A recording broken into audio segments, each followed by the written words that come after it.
लड़की कैसे हो? लड़का बस घर वाले नाराज़ हैं। लड़की क्यों? लड़का बड़े भाई से लड़ाई हो गई थी। मेरे मुंह से कुत्ता निकल गया।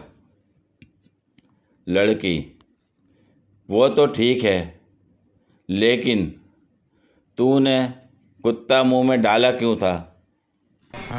ये बड़ी अच्छी बात कही आप। आजकल किसी पर भरोसा नहीं किया जा सकता। मैं टीवी छोड़कर पानी पीने गया। वापस आने तक गुंडे हीरोइन को उठाकर ले गए। ये चुप है। मैंने अपना दुपट्टा भरपूर फिल्मी अंदाज में लहराया। यकीन जानिए,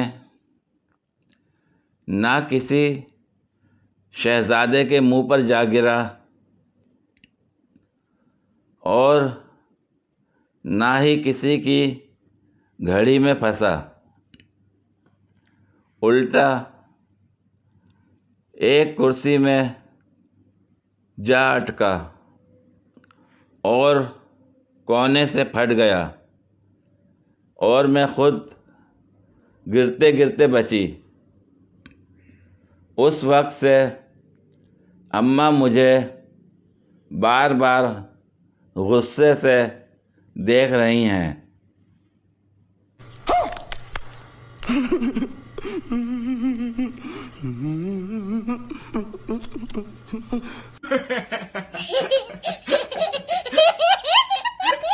पूरी वीडियो देखने के लिए शुक्रिया। अगर वीडियो पसंद आई हो तो लाइक और शेयर करें। कमेंट में अपनी राय का इजहार करें। मज़ीद वीडियोस के लिए मेरे चैनल को सब्सक्राइब करें। शुक्रिया।